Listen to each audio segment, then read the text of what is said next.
Sunod-sunod na putok ng baril ang biglang bumasag sa katahimikan ng hapon sa San Felipe. Isang putok. Dalawa. Tatlo. Agad na napahinto sa pagdidilig ng kahalagahan ni Dra. Alve Reyes. Nanlaki ang kanyang mga mata, at sa isang iglap, ang tanging tumakbo sa isip niya ay ang 5 niyang anak na masayang naglalaro sa kanilang bakuran. Angelo. Sofia, Stella. Leo, Pia. Pasok, sigaw niya, ang boses ay nanginginig sa takot. Mabilis pa sa 4:00 na nagtakbuhan ang mga bata palapit sa kanya, ang mga mukha ay puno ng pagkalito at pangamba. Niyakap niya silang lahat, sinisigurong walang kulang, habang ang tunog ng mga sirena ng pulis ay papalapit na ng papalapit. Mama Dea, ano po yon? Tanong ng 10 taong gulang na si Angelo, ang panganay, na pilit ipinapakitang matapang siya para sa mga kapatid. Wala yon, anak. May naglalaro lang siguro ng paputok, pagsisinungaling ni Althea, kahit na alam niyang hindi iyon totoo. Hinaplos niya ang buhok ng 5 taong gulang na si Pia na humihikbi na sa kanyang dibdib. Dinala niya sila sa loob ng bahay na nakakabit lang sa maliit niyang klinika. Pinaupo niya sila sa sahig, malayo sa mga bintana. Ang dating masayang hapon ay nabalot ngayon ng isang mabigat na tensyon. Nang medyo tumahimik na sa labas at tanging tunog na lang ng mga sirena, sa di kalayuan ang naririnig, dahan-dahan siyang sumilip. Nakita niya ang mga kapitbahay na nag-usyoso, at may police car na huminto sa kanto, 2 kanto mula sa kanila. Huminga siya ng malalim at hinarap ang mga bata. Okay, tapos na. Manood muna kayo ng GE, ha? Huwag lalabas. Dito lang si Mama sa klinika. Tumango ang mga bata. Hinalikan niya sila isa-isa sa noo bago siya pumasok sa pinto na nag-ugnay sa kanilang bahay at sa kanyang community clinic. Ang The Reyes Community Clinic. Maliit lang ito, pero malinis at laging amoy antiseptic. Ito ang mundo niya. Ito ang buhay na binuo niya para sa sarili at sa mga anak na ipinagkatiwala sa kanya ng tadhana. 10 taon ng kapayapaan. 10 taon ng pagsisikap na kalimutan ang nakaraan. Umupo siya sa kanyang upuan at sinubukang pakalmahin ang sarili. Ang mga insidenteng tulad nito ay bihira kay San Felipe, kaya't hindi niya maiwasang kabahan. Maya-maya pa, narinig niya ang pagbukas ng pinto ng klinika. Isang lalaki ang pumasok. Nakasuot ito ng itim na t-shirt at maong, halatang hindi taga roon. May maliit na galos ito sa braso na medyo dumudugo. Mukhang pagod na pagod ito, at may bahid ng dumi sa kanyang mukha. Miss, pasensya na sa abala, sabi ng lalaki, ang boses ay malalim at medyo paos. Pwede bang magpagamot ng sugat? Kahit linisin lang at lagyan ng benda. Tumayo si Althea, isinulat ang kanyang kakayahan sa pagkatao. Sige po, sir. Maupo kayo. Kumuha siya ng bulak, betadine, at benda mula sa kanyang kabinet. Habang papalapit siya sa lalaki, nakayuko pa rin ito, tila iniiwasan ang kanyang tingin. Pinagmasdan niya ang tindig nito. Pamilyar. Ang boses may kung anong kuryenteng gumapang sa kanyang likuran. Saan niyo po nakuha yan? Tanong niya habang inihahanda ang mga gamit sa isang maliit na tray. Hindi agad sumagot ang lalaki. Pagkatapos ng ilang sandali, dahan-dahan itong nag-angat ng tingin. At sa pagkakataong iyon, tumigil ang mundo ni Althea. Ang pag-ikot ng electric fan sa pader. Ang pagaspas ng mga dahon sa labas. Ang tibok ng sarili niyang puso. Lahat ay tila huminto. Ang mga matang iyon. Mas mailalim na ngayon, mas pagod, pero kilalang kilala niya ang mga iyon. Ang mga matang minsan niyang minahal ng higit pa sa kanyang buhay. Ang mga mata ring iyon ang huli niyang nakita bago gumuho ang lahat. Napabitaw siya sa hawak niyang metal na tray. Klang! Ang tunog ng mga gunting at forceps na bumagsak at gumulong sa semento ay umalinggaw sa nakabibinging katahimikan ng klinika. Nagsimulang manginig ang kanyang mga kamay. 10 taon. 10 mahaba taon ang lumipas. Pero sa isang iglap, para siyang ibinalik sa kahapon. Marco, pangalan pa lang niya, halos hindi makalabas sa kanyang lalamunan. Isang pait at sakit na matagal na niyang ibinaon ang biglang umakyat at sumakal sa kanya. Ang lalaki, si Marco, ay tumayo. Mas matangkad na siya ngayon, mas malalapad ang balikat. Ang mukha niya ay mas magaspang, mas pinatanda ng panahon, ngunit siya pa rin iyon. Ang lalaking nangako sa kanya ng walang hanggan at sumisigaw siya sa lahat ng iyon ng walang paalam. Dea, sabi ni Marco, ang boses ay puno ng emosyon na hindi maintindihan ni Althea. Pagsisisi. Pangungulila. Hindi niya alam. At ayaw na niyang alamin. Akmang tatalikod si Althea, akmang tatakbo pabalik sa bahay saan ligtas siya, kung saan ang mundo niya ay buo pa. Ngunit bago pa man niya maihakbang ang kanyang mga paa, nagsalita ulit si Marco, at ang mga salitang binitawan nito ay ang mga salitang kinatatakutan niyang marinig sa buong buhay niya. There. Nagbalik ako. Huminto si Althea, nanigas sa kanyang kinatatayuan. Nagbalik ako para sa inyo. Napapikit siya ng mariin, huwag, parang awa mo na. Tila narinig ni Marco ang kanyang hindi sinasabing pakiusap, ngunit hindi ito nagpatinag. Humakbang ito palapit, at sa bawat yapak nito ay ang pagguho ng mga pader na 10 taon niyang itinayo sa paligid ng kanyang puso. Para sa mga anak natin. Para sa mga anak natin. Binitawan ni Marco ang mga salitang iyon at pinanood ang unti-unting pagbabago sa mukha ni Althea. Ang pagkabigla ay napalitan ng isang bagay na mas matalim, mas malamig. Para itong isang pader ng yelo na biglang itinayo sa pagitan nilang dalawa, isang pader na 10 taon ang pagitan. Wala na ang babaeng minahal niya na may mga matang laging nangungusap at ngiting kayang magpaliwanag ng kahit anong dilim. Ang babaeng nasa harap niya ngayon ay isang estranghera. Isang doktora na may mga matang tila nagsasabing isa siyang pasyenteng kailangang gamutin at paalisin sa lalong madaling panahon. Umalis ka, sabi ni Althea. Ang boses ay walang emosyon, ngunit ang bigat nito ay parang sampal sa mukha ni Marco. Dea, magpaliwanag ako, pakiusap niya, isang hakbang na lumapit. Otomatiko namang umatras si Althea. Walang dapat ipaliwanag, Marco. At wala tayong dapat pag-usapan. Kinuha niya ang mga nahulog na gamit sa sahig, ang bawat galaw ay kontrolado at sinadya, na para bang ang pagiging abala ay ang tanging paraan para hindi siya gumuho. Inilapag niya ulit ang mga ito sa tray. Umupo ka, utos niya muli sa boses ng isang doktor. Gagamutin ko ang sugat mo. Sumunod si Marco, umupo sa silyang kinaupuan niya kanina. Naramdaman niya ang malamig na dampi ng bulak sa kanyang braso. Hindi tumitingin si Althea sa kanyang mga mata. Ang atensyon nito ay para lamang sa sugat, na bang iyon lang ang problemang kaya niyang ayusin sa pagitan nilang dalawa. Ang bango ng buhok niya, ang pamilyar na amoy ng kanyang balat lahat ay pareho pa rin, ngunit ang distansya nila sa isa't isa ay parang abot langit. Alam kong galit ka, basag niya sa katahimikan. May karapatan ka. Pero sana di.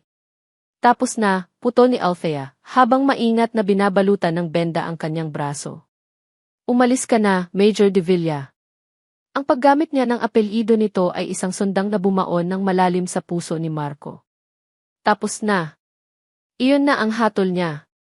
Tumayo si Althea at tumalikod, nagsimulang mag-ayos ng mga gamit sa kanyang mesa. Isang malinaw na senyales na tapos na ang kanilang pag-uusap. Walang nagawa si Marco kundi tumayo na rin, ang bigat ng pagsisisi ay tila pasan niya sa kanyang mga balikat. Babalik ako, Dea, mahina niyang sabi, na halos para sa sarili na lang niya. Hindi lumingon si Althea. Naglakad si Marco palabas ng klinika, at sa pagsara ng pinto sa kanyang likuran, naramdaman niya ang pagsara ng isang kabanata na 10 taon niyang hinayaan na nakabukas. Habang naglalakad siya pabalik sa kanyang sasakyan, bumalik sa kanyang isipan ang isang alaala. Nasa may lawa sila ng San Felipe, nakaupo sa damuhan. Ang buhok ni Althea ay tinatangay ng hangin habang isinasandal niya ang kanyang ulo sa balikat ni Marco. Bata pa sila, puno ng pangarap. Ilang anak ang gusto mo? Tanong ni Althea. Ang ngiti ay abot tenga. Niyakap siya ni Marco. Kahit ilan. Kahit 1 dosena pa, basta ikaw ang magiging nanay nila. Tumawa si Althea, isang tunog na para kay Marco ay musika. Pangako, Mac ha. Bubuo tayo ng isang masayang pamilya. Walang iwanan. Hinalikan niya ito sa noo. Pangako, Dea. Walang iwanan. Isang pangakong sinira niya. Isang pangakong hanggang ngayon ay bumabagabag sa kanyang konsensya gabi-gabi. Sumakay siya sa kanyang kotse, ngunit hindi niya ito pinaandar. Napahawak siya ng mahigpit sa manibela, lumitaw ang mga ugat sa kanyang braso. Hindi niya masisisi si Althea. Anong paliwanag ang sasabihin niya? Na umalis siya para iligtas ito. Hindi ito maniniwala. Mukha lang siyang duwag na gumagawa ng dahilan. Ngunit nangako siya sa sarili. Hindi na siya tatakbo. Oras na para harapin ang lahat. Pinagmasdan niya ang orasan.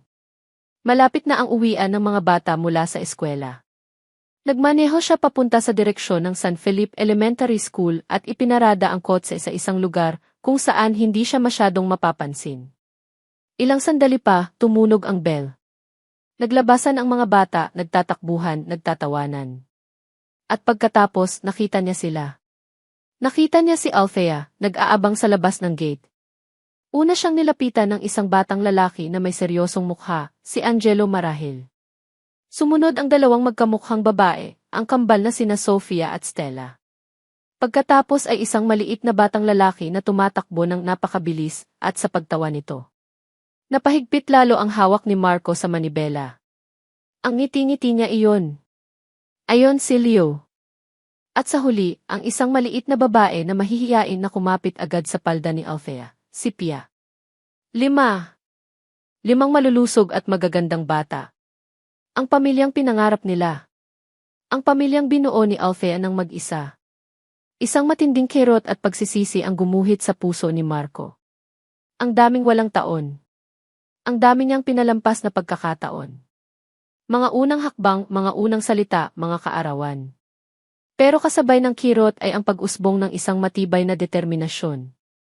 Tapos na ang pagtakbo. Tapos na ang pagmamasid sa malayo. Nakita na niya sila. Buhay sila. At gagawin niya ang lahat para maging bahagi ulit ng buhay nila. Para maging ama sa kanila. Pinanood niya silang maglakad palayo, isang perpektong larawan ng isang pamilya na may isang malaking kulang. Hindi ako susuko, Dea, sabi niya sa kanyang isip, kahit itaboy mo ako ng paulit-ulit. Babawiin ko ang pamilya natin. Nang gabing iyon, matapos niyang patulugin ang 5 niyang anak, umupo si Althea sa sala. Tahimik ang buong bahay, ngunit ang isip niya ay magulo. Ang pagbabalik ni Marco ay parang isang bagyo na muling gumising sa natutulog na dagat ng kanyang damdamin. Bigla may kumatok sa pinto. Kinabahan siya. Sino naman ang pupunta sa ganoong oras ng gabi? Dahan-dahan siyang lumapit at sumilip sa bintana. Walang tao. Nang bubuksan na sana niya ulit ang pinto para tingnan, napansin niya ang isang bagay sa kanyang paanan. Isang baukwet ng puting rosas, nakalagay sa sahig sa tapat ng kanyang pinto. Napakunot noon niya. Si Marco kaya? Kinuha niya ang mga bulaklak at isinara ang pinto. Maganda ang mga ito, ngunit may kung anong kaba siyang naramdaman. May nakita siyang isang maliit na card na nakasuksok sa gitna. Binuksan niya ito.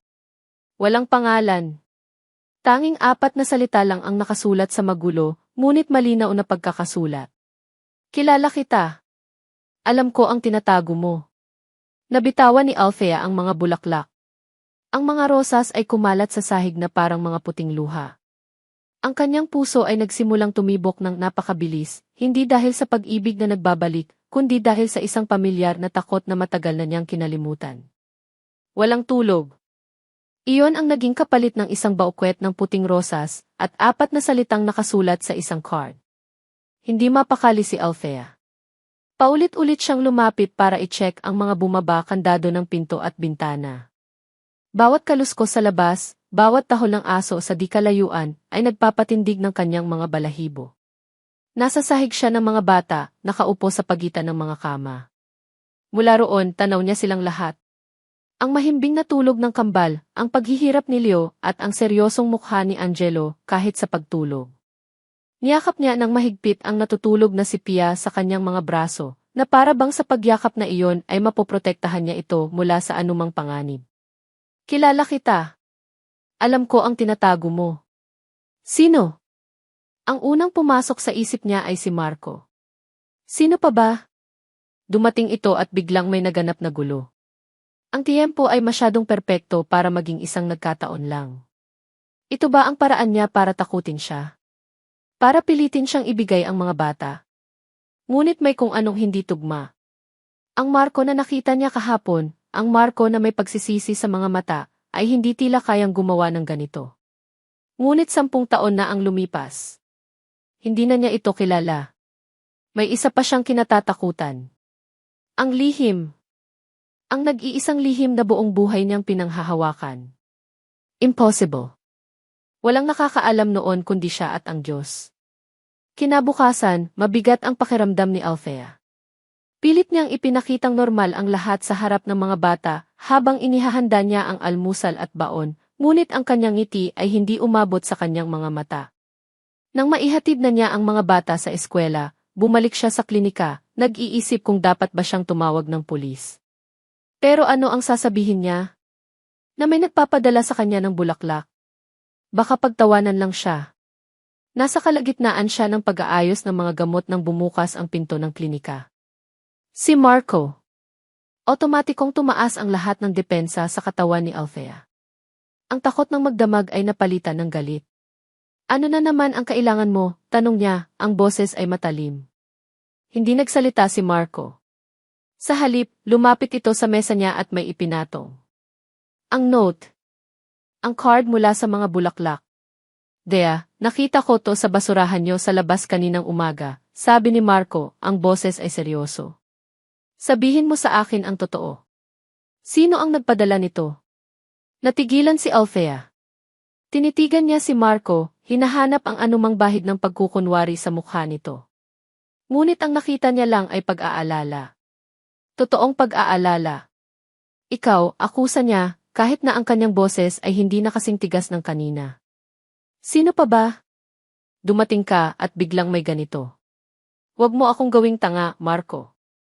Umiling si Marco at sa unang pagkakataon, nakita ni Althea ang isang kislap ng dating Marco sa mga mata nito, ang Marco na nasasaktan kapag hindi pinaniniwalaan.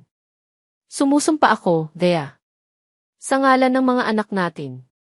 Hindi ako ang nagpapadala niyan, sabi niya, ang bawat salita ay may bigat.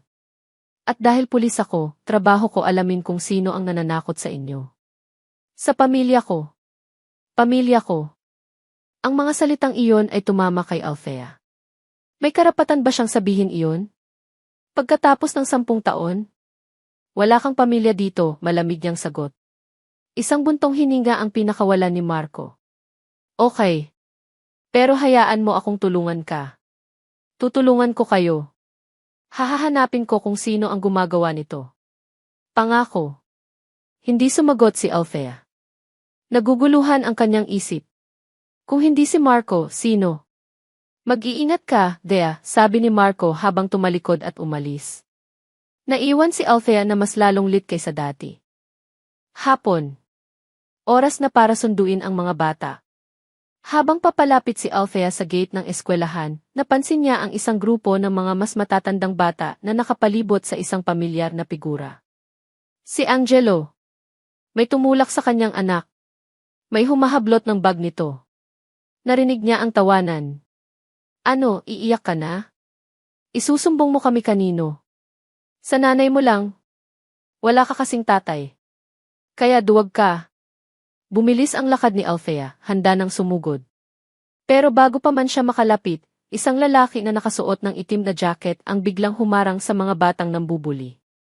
May problema ba dito, boys? Ang boses ay kalmado ngunit may kapangyarihan. Napahinto ang mga bata at napatingin sa lalaki. Si Marco. Hindi siya nakauniporme, pero ang tindig niya ay sapat na para malaman nilang hindi ito ordinaryong tao. Wala po, sir, sabi ng lider ng grupo, biglang naging maamo ang itsura. Mabuti, sabi ni Marco, ang tingin ay matalim. Dahil ang pambubuli ay hindi gawain ng matatapang. Gawain yan ng mahihina. Ngayon, humingi kayo ng sorry sa kanya at umuwi na kayo. Nagkatinginan ang mga bata at sa takot, dali-dali silang nagsabi ng, sorry, Angelo, bago magsitakbuhan palayo. Naiwan si Angelo na nakayuko, hawak ang kanyang bag dahan-dahang lumuhod si Marco para magpantay sila. Hindi napansin ni Marco si Althea na nanonood mula sa malayo, ang puso niya ay kumakabog sa hindi malamang dahilan. Okay ka lang, champion, tanong ni Marco kay Angelo. Dahan-dahang tumango si Angelo, hindi pa rin tumitingin. Huwag mong intindihin ang mga iyon, sabi ni Marco sa malumanay na boses. Ang pagiging matapang, hindi yan nasusukat kung may tatay ka o wala. Nasusukat yan dito. Itinuro ni Marco ang dibdib ni Angelo. At nakita ko kanina, matapang ka. Hindi ka umiyak. Sa wakas, nag-angat ng tingin si Angelo. May pagtataka at paghanga sa kanyang mga mata. Pulis po kayo. Ngumiti si Marco. Ang ngiting iyon ang ngiting minsan nang nagpapatibok sa puso ni Althea. At tungkulin naming mga pulis na tulungan ang mga taong tulad mo. Sige na, mukhang hinihintay ka na ng mama mo. Tumayo si Marco, tinapik ang balikat ni Angelo, at naglakad palayo sa kabilang direksyon, na para bang isa lang siyang estranghero na nagmagandang loob. Nakatayo lang si Althea sa kanyang pwesto, pinoproseso ang lahat ng nakita. Galit, inis, pagkalito, at isang emosyon na ayaw niyang aminin sa sarili. Pasasalamat. Nang makalapit si Angelo sa kanya, kasama ang 4 pa niyang kapatid, niyakap niya ito ng mahigpit. Pagdating nila sa bahay, habang naghahanda si Althea ng merienda, lumapit si Angelo sa kanya sa kusina. Mama Dea, panimula ng bata, ang boses ay puno ng pag-usisa. Bakit, anak? Tumingin si Angelo sa kanya, ang mga mata ay seryoso. Kilala niyo po ba yung police officer na tumulong sa akin kanina? Hindi mapakali si Marco. Matapos niyang makausap si Althea tungkol sa note, umalis siya, ngunit ang isip niya ay naiwan sa maliit na klinika na iyon. Ang takot sa mga mata ni Althea, kahit pilit nitong itinatago sa likod ng galit, ay totoo. At ang takot na iyon ay nagpapagising sa isang bahagi ng kanyang pagkatao na matagal na niyang sinusubukang kalimutan, ang pagiging investigador. Umupo siya sa loob ng kanyang sasakyan, kinuha ang kanyang cellphone, at nagdaya ng isang numerong matagal na niyang hindi tinatawagan. Pagkatapos ng ilang ring, isang pamilyar na boses ang sumagot. Serrano, sagot ng nasa kabilang linya. Serrano, pre. Si Marco to, sabi ni Marco, seryoso ang boses. Narinig niya ang pagkabigla sa boses ng kaibigan. Major. Sir. Buhay ka pa pala. Saan ka nagsusuot? Mahabang kwento. Makikinig ka ba? Naman. Ano nang meron? May kailangan akong pabor. Off the books. Personal na bagay. Naging seryoso agad ang tono ni Serrano. CJ. Ano iyon? Huminga ng malalim si Marco bago binigkas ang pangalan. Kailangan ko ng background check. Lahat ng mahahanap mo tungkol kay Congressman Salvador Imperial. Isang sandaling katahimikan ang sumunod. Narinig ni Marco ang pagbuntong hininga ni Serrano. Mac, sigurado ka ba dyan? Malaking isda yan. Masyadong malinis. Walang makalapit dyan. Alam ko, sagot ni Marco at habang binibigkas niya ang pangalan ni Salvador, naramdaman niya ulit iyon. Ang pamilyar na kilabot na gumapang sa kanyang batok. Ang parehong pakiramdam na nagtulak sa kanya na lisanin ang lahat ng ilang taon na ang nakalipas. Kahit ano, Serrano. Kahit pinakamaliit na dumi. Mga ari-arian, mga kumpanya, pamilya lalo na ang tungkol sa pamilya niya. Masusunod, sir. Pero mag-ingat ka. May mga tenga sa lahat ng dako pagdating sa mga imperial. Alam ko, ulit ni Marco habang ibaba ang tawag. Napahawak siya sa kanyang sentido. Salvador Imperial. Bakit ngayon? Bakit sa San Felipe? At bakit si Althea? Hindi ito maaaring maging isang pagkakataon lamang. Hindi na siya nag-aksaya ng oras. Kailangan niyang makausap si Althea. Kailangan niyang bigyan ito ng babala. Pagdating niya sa klinika, nadatnan niyang nag-aayos si Althea ng mga bote ng gamot. Ang pagkilos nito ay mabilis at halos marahas, isang malinaw na senyales na hindi pa rin ito mapakali. Dea, tawag niya mula sa pinto. Lumingon ito at ang pagod at inis sa mukha nito ay hindi maitatago. Hindi ka ba talaga titigil? Makinig ka muna, sabi ni Marco, lumapit siya pero nanatili sa isang distansya na alam niyang hindi siya makakapagpaalarma dito. May kinalaman ba sa'yo si Congressman Imperial? Nakita niya ang pagbabago sa mukha ni Althea. Isang kislap ng pagkalito at marahil takot. Ngunit mabilis itong nawala. Ang congressman. Bakit naman ako magkakaroon ng kinalaman sa isang politiko? Sagot nito, umiiwas ng tingin. Hindi ko alam kaya nga ako nagtatanong. Dea, hindi biro ang nangyayari. Ang taong nagpapadala ng mga bulaklak, may kutob akong konektado siya kay Salvador. Tumawa si Althea, ngunit ang tawa niya ay walang saya. Marco, ano ba to? Isang malaking palabas para mapalapit ka sa akin at sa mga bata. Gagawa-gawa ka ng kwento tungkol sa mga gangster at mga politiko para magmukha kang babae. Pwes, hindi gagana yan sa akin. Nasaktan si Marco, ngunit hindi niya ipinakita. Hindi ito palabas. Lumapit siya ng isang hakbang, ang kanyang mga mata ay seryosong nakatitig sa kanya. Mag-ingat ka, Thea. May malaking problema na darating. Tinalikuran siya ni Althea. Umalis ka na. Marami pa akong trabaho. Alam ni Marco na wala nang patutunguhan ang usapan. Sa ngayon, ngunit naisip niya na kahit papaano, naitanim na niya ang binhi ng pag-iingat sa isip nito. Kinapunan, kumalat ang balita sa buong San Felipe. Darating daw si Congressman Salvador Imperial para sa isang medical mission at pamamahagi ng tulong sa plaza ng bayan. Naramdaman ni Marco na hindi ito isang simpleng charity event, ito ay isang mensahe. Pumunta siya sa plaza, nakihalo sa mga tao, ngunit ang kanyang mga mata ay hindi nakatingin sa entablado. Ang mga mata niya ay naghahanap. At nakita niya sila. Sa isang sulok, malapit sa isang ice cream stand, nakatayo si Althea kasama ang 5 niyang anak. Naroon sila, tulad ng ibang mga pamilya, marahil ay nais lamang makisaya. Napakaganda nilang tingnan. Isang ina na nakapalibot ang mga anak, tumatawa sa mga biro ng kambal habang pinupunasan ang bibig ni Pia. Isang matinding kirot ang naramdaman ni Marco. Iyon dapat ang buhay niya. Biglang tumahimik ang lahat ng umakyat sa entablado ni Congressman Salvador Imperial. Matipuno ito para sa kanyang edad, may karisma sa bawat ngiti at kaway. Ang kanyang boses ay malakas at puno ng pangako habang nagsasalita siya tungkol sa pag-unlad at pagtulong sa mahihirap. Isang perpektong politiko. Ngunit alam ni Marco kung ano ang nasa likod ng maskarang iyon. Habang nagsasalita si Salvador, ang mga mata nito ay marahang gumala sa mga taong naroroon. Tila hinahanap nito ang bawat mukha.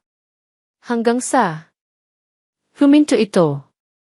Ang mga mata ni Salvador ay huminto sa direksyon kung nasaan si Althea. Hindi ito isang simpleng sulyap. Ito ay isang titig. Isang titig na tumagal ng ilang segundo, isang titig na puno ng kahulugan na tanging si Marco lang ang nakakaintindi. Ito ay isang pag-aangkin. Isang babala. Kasabay noon, ang lahat ng takot at hinala ni Marco ay nagkaroon ng kumpirmasyon. Nang matapos ang programa, nagsimula ng mag-alisan ang mga tao. Napanood ni Marco si Althea na inaayos ang mga anak para umuwi na. Nakahinga siya ng maluwag nang magsimula na silang maglakad palayo sa entablado. Ngunit bigla, isang makintab na itim na sasakyan, isang mamahaling AC, ang humiwalay sa konvoy ng congressman at dahan-dahang huminto. Hindi ito huminto kahit saan. Huminto ito sa tapat mismo ng kalsada kung saan nakatayo ang maliit at simpleng klinika ni Althea Reyes. Bumukas ang pinto ng sasakyan. Bumaba si Congressman Salvador Imperial. Dahan-dahan itong lumingon at ang mga mata nito ay muling hinanap si Althea, na napahinto sa paglalakad kasama ang kanyang mga anak. Isang ngiti ang gumuhit sa mga labi ni Salvador. Isang ngiting hindi mabasa ni Marco. Isang ngiting nagpapadala ng yelo sa kanyang mga ugat. Nakatayo si Althea sa gilid ng kalsada, ang mga anak ay nakakapit sa kanyang palda at damit. Ang mundo niya ay tila lumiit at umikot lamang sa itim na AC na huminto sa tapat ng kanyang klinika at sa lalaking bumaba mula rito. Congressman Salvador Imperial. Sa personal, mas mukha itong kagalang-galang. Ang tindig ay pang-ama, ang ngiti ay para sa lahat. Ngunit ang mga matang nakatitig sa kanya ay may kakaibang intensidad, isang bagay na nagpapadala ng kilabot sa kanyang buong katawan. Mga anak, pasok na tayo sa loob, sabi ni Althea. Pilit pinatatag ang boses para hindi mahalata ng mga bata ang panginginig nito. Magmeryenda na tayo. Dali. Nagmadali niyang ipinasok ang mga bata sa loob. Ang kanilang mga tawanan at tanong ay tila nagiging malayong ugong sa kanyang pandinig. Isinara niya ang pinto, huminga ng malalim at lumingon para harapin ang paparating na anino. Ngunit hindi tumuloy sa bahay nila si Salvador. Dumiretso ito sa pinto ng kanyang klinika. Maya-maya, narinig ni Althea ang malumanay na tunog ng kampanang nakasabit sa pinto. Pumasok ito. Walang pagpipilian si Althea. Ito ang kanyang teritoryo. Kailangan niya itong harapin. Naglakad siya papasok ng klinika mula sa pinto na nag-ugnay sa kanilang bahay. Ang bawat hakbang ay may bigat. Nadatnan niyang nakatayo sa gitna ng silid si Salvador Imperial. Ang mga mata ay umiikot sa paligid. May kasama itong dalawang lalaking nakabarong na nanatili sa may pinto. Magandang hapon po, Congressman, bati ni Althea. Pilit na pinapakalma ang kanyang boses. Ngumiti si Salvador, isang ngiting pang-ama na kayang magpakalma ng kahit sino, maliban sa kanya. Magandang hapon din sayo, Dra. Reyes. Nakakatuwang makita ang isang klinika na tulad nito. Simple, pero ramdam mo ang serbisyo at pagmamahal. Salamat po. Ano po ang maipaglilingkod ko sa inyo? Diretsong tanong ni Althea. Ako dapat ang magtanong yan, sagot ni Salvador, lumapit ito sa kanyang mesa at hinaplos ang ibabaw nito. Ang isang tulad mo na nagsisilbi sa komunidad ay dapat tinutulungan. Naisip ko lang, baka gusto mong tanggapin ang tulong mula sa aking opisina. Pondo para sa mga gamot, mga bagong kagamitan. Sabihin mo lang ang kailangan mo, Hija. Ang alok ay napakaganda para tanggihan. Ngunit para kay Althea, para itong isang bitag. Isang matamis na sakit. Nagpapasalamat po ako sa alok, Congressman. Pero sa ngayon, sapat pa naman po ang lahat, magalang niyang tanggi. Tila hindi iyon narinig ni Salvador. Nagpatuloy ito sa paglalakad, para bang pag-aari nito ang lugar. Nabalitaan ko, bumalik na pala si Major de Villa sa bahay. Nanigas si Althea. Heto na. Matagal ko nang kilala ang batang iyan, patuloy ni Salvador, ang tono ay nagbago, naging mas personal. Isang mahusay na pulis. Masyadong mapusok noong kabataan niya. Alam mo ba, may mga desisyon siyang ginawa noon na naging dahilan ng maraming komplikasyon. Pinili ni Althea na manahimik. Ang kanyang puso ay nagsimulang tumibok ng mabilis. May isang kaso noon, sabi ni Salvador, na para bang nagkukwento lang ng isang lumang alaala. Tumingin ito sa kanya, ang mga mata ay puno ng kunwaring panghihinayang. Sayang. Napakagaling pa naman sana niyang investigador. Pero kung minsan, kapag masyado kang lumapit sa apoy, napapasok ka. Nakakalungkot na nasangkot siya sa isang maduming negosyo. Iyon ang dahilan kung bakit kinailangan niyang mawala ng matagal. Ang bawat salita ni Salvador ay parang laso na dahan-dahang kumakalat sa isipan ni Althea. Sinisiraan nito ang nag-iisang hibla ng pag-asang totoo ang sinabi ni Marco na umalis ito para protektahan siya. Pinalalabas ni Salvador na si Marco ay hindi isang babae, kundi isang duwag na tumakas mula sa sarili nitong kasalanan. Maging maingat ka lang, Hija, pagtatapos ni Salvador. Tinapik nito ang kanyang balikat na parabang isa siyang mapagmahal na tiyuhin. Hindi lahat ng tao ay tulad ng inaakala mo. Kung kailangan mo ng anumang tulong, bukas ang opisina ko para sa iyo. At sa isang iglap, umalis na ito, kasama ang dalawang alalay nito. Iniwan si Althea na nakatayo, nanginginig at puno ng pagdududa. Sino ang paniniwalaan niya? Ang lalaking minsan na siyang iniwan, o ang isang makapangyarihang tao na nag-aalok ng tulong? Gabi na nang muling magpakita si Marco. Kumatok ito sa pinto ng klinika, at nang pagbuksan siya ni Althea, nakita niya agad ang pagbabago sa mga mata nito. Bumalik ang pader. Mas mataas, mas matibay.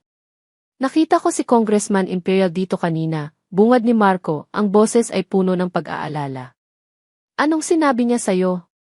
Tinitigan siya ni Althea, ang mga salita ni Salvador ay umuulit sa kanyang isip. Maduming negosyo kinailangang mawala.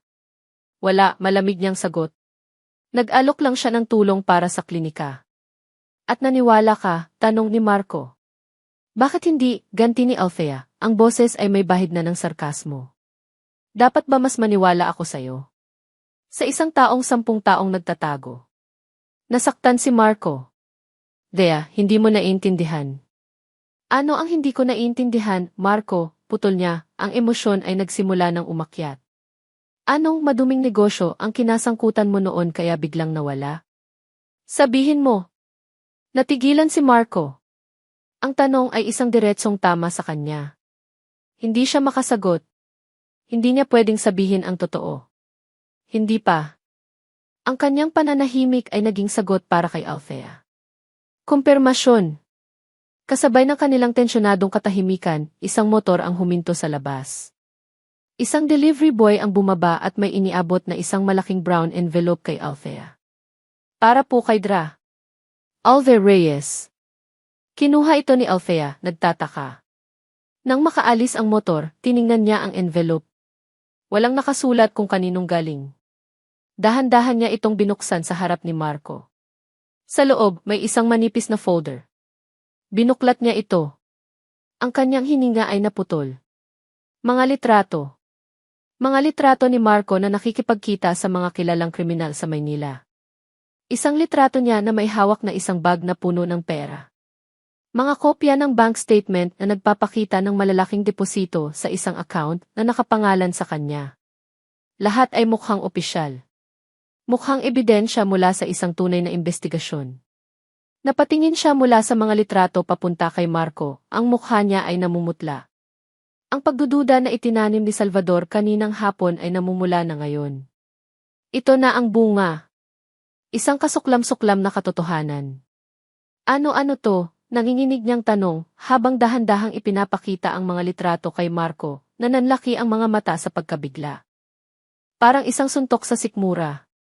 Ganoon ang naramdaman ni Marco habang nakatingin sa mga litratong hawak ni Althea. Ang kanyang mukha na nakaipit sa mga eksenang hindi kailanman nangyari. Ang kanyang pangalan na nakasulat sa mga dokumentong gawa-gawa lamang. Perpekto ang pagkagawa. Malinis. Walang bakas ng pagiging peke sa unang tingin. Trabaho ito ng isang profesional. Trabaho ito ng isang taong may kapangyarihan at walang katapusan yaman. Trabaho ito ni Salvador Imperial. Peke yan, Dea, sabi ni Marco, ang boses ay mahinahon ngunit may diin. Ngunit kahit sa sarili niyang pandinig, ang kanyang mga salita ay parang walang bigat na kumpara sa bigat ng iebidensya na nasa kamay ni Althea. Tumawa si Althea, isang tawang puno ng pait at pagkasuklam. Pek! Marco, nakikita ko. Malinaw na malinaw. Ito ba iyon? Ito ba ang dahilan kung bakit ka umalis? Dahil isa ka palang kriminal na tumatakbo sa batas? Bawat salita ay isang patalim na bumaon sa puso ni Marco. Ang makita ang pagkasuklam sa mga mata ng babaeng minsan ay tumingin sa kanya nang may buong paghanga at pagmamahal iyon ang parusang mas masahol pa sa kahit anong kulungan. Hindi yan totoo, git niya, humakbang siya palapit, ngunit umatras lang si Althea, na para bang isa siyang sakit na nakakahawa. Huwag kang lalapit, sigaw nito, ang mga luha ay nagsimula ng mamuo sa kanyang mga mata. 10 taon, Marco. 10 taon kong tinanong ang sarili ko kung anong mali sa akin. Kung bakit hindi ako sapat para sa'yo. Yun pala. Yun pala, hindi naman ako ang problema. Ikaw. Ikaw at ang madumi mong buhay. Hinagis ni Althea ang folder sa sahig. Ang mga litrato ay kumalat, mga piraso ng kasinungalingan na sumisira sa anumang natitirang pag-asa sa pagitan nila. Naiintindihan ko na ngayon kung bakit ayaw mong magpaliwanag, patuloy ni Althea, ang boses ay basag na. Dahil wala ka namang malinis na maipapaliwanag. Sa puntong iyon, may nabasag sa loob ni Marco. Ang pasensya. Ang pagtitimpi. Ang plano niyang dahan-dahang bawiin ang tiwala nito. Lahat ay naglaho. Pinalibutan siya ng mga pader ng akusasyon at wala siyang ibang magawa kundi sirain ang mga ito sa tanging paraan na alam niya.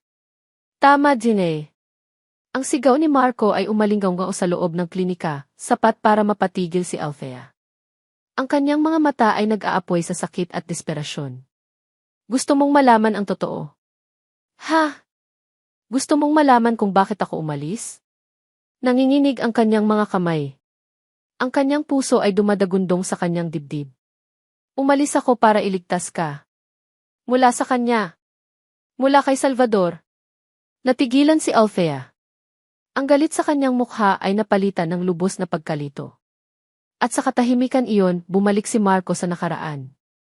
10 taon na ang nakalipas. Nasa loob siya ng isang malamig at madilim na opisina. Mas bata pa siya, isang police lieutenant na puno ng pangarap at idealismo. Sa harap niya ay nakaupo si Salvador Imperial, hindi pa congressman noon, ngunit isa ng makapangyarihang negosyante na may koneksyon sa lahat ng sulok ng gobyerno. Ilang buwan ng palihim na iniimbestigahan ni Marco ang smuggling operations ni Salvador. Palapit na siya. Malapit na niyang makuha ang ebidensyang kailangan niya. Ngumiti si Salvador, isang ngiting hindi umabot sa mga mata. Police Lieutenant de Villa. Napakagaling mo, bata. Masyadong magaling. Kinuha ni Salvador ang isang litrato mula sa drawer ng kanyang mesa at dahan-dahan itong itinulak palapit kay Marco. Pero minsan, ang pagiging magaling ay isang kapahamakan. Nang tingnan ni Marco ang litrato, nanlamig ang kanyang buong katawan. Ito ay isang litrato ni Althea. Nakangiti ito, nakaupo sa isang bench sa parke, kumakain ng ice cream. Isang litratong kuha ng hindi nito alam. Isang litrato na nagsasabing, alam ko kung saan siya hahanapin. Kaya ko siyang saktan kahit anong oras. Ang ganda ng girlfriend mo, iho, sabi ni Salvador sa malumanay ngunit nakakakilabot ang boses. Masayahin. Inosente. Sayang naman kung madamay siya sa gulo. Alam mo na, ang mga aksidente nangyayari kahit saan. Iyon ang unang pagkakataon sa buhay ni Marco na nakaramdam siya ng tunay na takot. Takot hindi para sa sarili niya, kundi para sa babaeng mas mahal pa niya sa kanyang buhay. Itigil mo ang investigasyon, utos ni Salvador. At lumayo ka sa kanya. Lumayo ka sa lugar na ito. Huwag kang magpapakita kailanman. Kapag ginawa mo yan, mananatili siyang ligtas. Isang maling galaw mo lang, Marco, at baka hindi mo na siya makitang ngumiti ulit. Bumalik si Marco sa kasalukuyan. Siya ay nakayuko, ang mga kamay ay nakasapo sa kanyang ulo, na para bang binabalikan niya ang lahat ng sakit ng desisyong iyon. Nakatayo lang si Althea, nakatingin sa kanya. Ang mga litrato sa sahig ay tila nawalan na ng saysay. Ang kanyang mundo ay muling binaliktad. Ang katahimikan ay mabigat, puno ng mga salitang hindi masabi. Dahan-dahang lumapit si Althea, hindi na umatras. Nakita niya ang sakit sa mga mata ni Marco. Isang sakit na totoo, hindi kayang pekin. Kung totoo ang sinasabi mo di. Nagsalita siya, nanginginig ang boses at halos isang pabulong na lang. Tumingin siya sa mga mata ni Marco, ang kanyang sariling mga mata ay puno ng luha at pagkalito. Bakit ngayon ka lang bumalik? Ang tanong ni Althea ay nakabitin sa hangin, mas mabigat pa kaysa sa lahat ng kasinungalingang nakakalat sa sahig. Bakit ngayon ka lang bumalik? Huminga ng malalim si Marco, ang mga mata niya ay pagod at puno ng sakit na naipon sa loob ng 10 taon. Dahil ngayon lang ako naging sapat na malakas, sagot niya, ang boses ay mahina ngunit tapat. Thea, pagkaalis ko, hindi ako tumigil. Ginamit ko ang bawat araw para maging mas magaling, para umakyat sa ranggo. Kailangan kong magkaroon ng kapangyarihan. Kapangyarihan na kayang tapatan ang kapangyarihan ni Salvador. Pinulot niya ang isa sa mga peking litrato sa sahig. Kailangan kong maging handa para sa araw na babalik siya. Akala ko, nakalimutan na niya tayo. Akala ko, habang tumatahimik ako, mananatili kayong ligtas. Pero nang naging congressman siya, nang makita ko kung gaano kalaki ang impluwensya niya, alam kong babalik siya. Alam kong hindi pa tapos ang laban. Kaya bumalik ako. Dahil alam kong darating ang araw na to, ang araw na kailangan niyo ng proteksyon. Pinakinggan ni Althea ang bawat salita. Wala nang pader sa pagitan nila. Ang tanging naroon ay ang 2 taong sinira ng nakaraan na sinusubukang buuin ang mga piraso. Sa kauna-unahang pagkakataon sa loob ng 10 taon, naniwala siya. Ang galit na matagal niyang kinimkim ay unti-unting napalitan ng pag-unawa at pagkatapos ng matinding pagsisisi. Hinusgahan niya siya. Sinumbatan. Ngunit ang lahat pala ng ginawa nito ay para sa kanila. Dahan-dahan siyang lumapit at hinawakan ang braso ni Marco. Ang braso na may sugat. Halika, gagamutin ko iyan ng maayos. Wala nang nagsalita pa habang dinadala niya si Marco sa upuan. Kumuha siya ng maligamam na tubig at malinis na bimpo. Habang marahan niyang nililinis ang sugat, naramdaman niya ang pagtulo ng isang butil ng luha mula sa kanyang mata. Pumatak ito sa kamay ni Marco. Hindi ito luha ng galit. Ito ay luha ng pasasalamat at panghihinayang. Salamat, Mac, pabulong niyang sabi. Sa sorry. Hinawakan ni Marco ang kanyang kamay. Wala kang dapat ihingi ng tawad, Thea. Ako ang may kasalanan ng lahat ng ito. Sa sandaling iyon, ang klinika ay naging isang tahimik na santuwaryo. Ang oras ay tila huminto at sa wakas, pagkatapos ng isang dekada, nagkaroon sila ng kapayapaan. Isang marupok at panandali ang kapayapaan. Nang gabing iyon, hindi mapakali si Althea. Matapos niyang patulugin ang mga bata, pumasok siya sa kwarto ni Angelo. Pinagmasdan niya ang natutulog na mukha ng kanyang panganay. Napakagwapo. Napakaamo. At bumalik sa kanya ang isang alaala, isang pangakong binitiwan niya sa isang silid ng ospital 10 taon na ang nakalipas. Nasa isang pribadong silid siya. Ang amoy ng gamot ay nanunuot sa hangin. Hawak niya ang kamay ng kanyang matalik na kaibigan na si Isabel, isang babaeng maganda, ngunit nangangayayat na ngayon dahil sa karamdaman. Sa tabi nito ay isang maliit na crib, kung saan mahimbing na natutulog ang isang sanggol. Si Isabel ang nag-iisang anak ni Salvador Imperial. Dea, wala na akong oras, sabi ni Isabel, ang bawat salita ay tila isang malaking pagsisikap. Pangako, ingatan mo siya. Umiiyak na si Althea. Isabel, lalakas ka pa. Magpapagaling ka. Umiling si Isabel, isang mapait na ngiti ang gumuhit sa kanyang mga labi. Hindi na. Pero hindi ako pwedeng mamatay nang hindi siya ligtas. Dea, alam mo kung gaano kakontrolado si Papa. Kapag nalaman niyang may anak ako sa lalaking hindi niya gusto, hindi ko alam ang gagawin niya. Gagamitin niya ang apo niya para sa sarili niyang interes. Hinigpitan ni Isabel ang hawak sa kamay ni Althea. Ang kanyang mga mata ay nagmamakaawa. Itago mo siya, Dea. Itago mo siya kay Papa. Palakihin mo siya sa'yo. Isabay mo siya sa mga magiging anak niyo ni Marco. Please promise me. Hayaan mo siyang maging anak mo. Hayaan mo siyang maging ligtas. Kinuha ni Althea ang sanggol mula sa crib. Napakaliit. Napaka-inosente. Niyakap niya ito. Pangako, Isabel, humihikbi niyang sabi. Pangako. Aalagaan ko siya. Magiging anak ko siya. Pangako, bulong ni Althea sa kasalukuyan habang hinahaplos ang buhok ni Angelo. Isang pangako na dahilan kung bakit ang pagbabalik ni Salvador ay mas nakakatakot kaysa sa inaakala ni Marco. Dahil ang target ni Salvador ay hindi lang basta isang bata. Ang target niya ay dugo niya.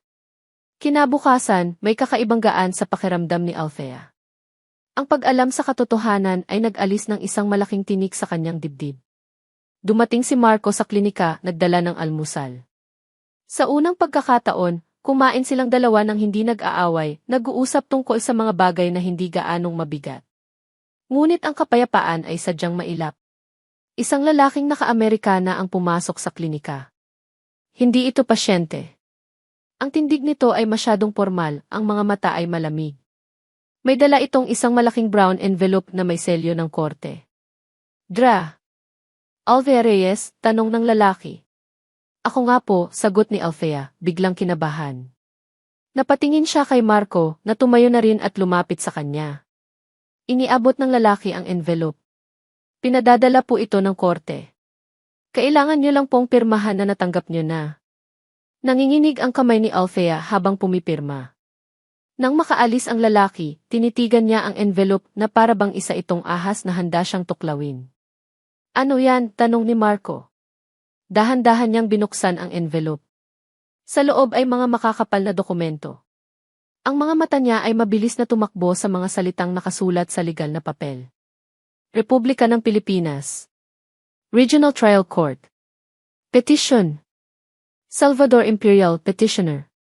Kumpara. Althea Reyes, Respondente. Ang hininga niya ay biglang nagkulang. Nagpatuloy siya sa pagbabasa. Ang mga salita ay nagsimulang lumabo sa harap niya. Petition for custody. Zeta paternity testing. Para sa ikabubuti ng bata. At pagkatapos nakita niya ang pangalan. Ang pangalan ng batang sangkot.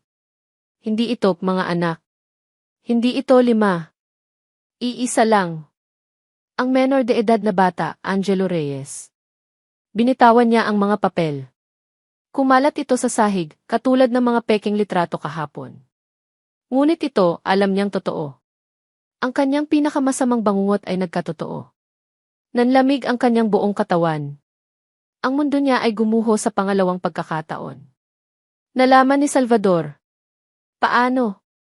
Napaupo siya, hindi makapagsalita, hindi makahinga. Pinulot ni Marco ang mga dokumento, ang mukha niya ay puno ng pagkalito. Binasa niya ito ng mabilis, ang kanyang mga kilay ay nagsalubong. Hindi niya maintindihan. Bakit? Bakit si Angelo lang?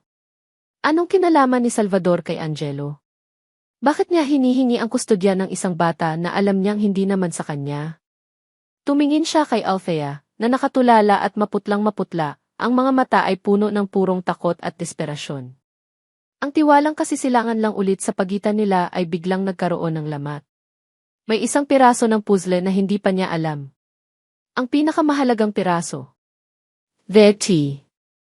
Tawag ni Marco, ang boses niya ay naguguluhan at may bahid na ng hinala. Hinawakan niya ang mga papel. Anong ibig sabihin ito?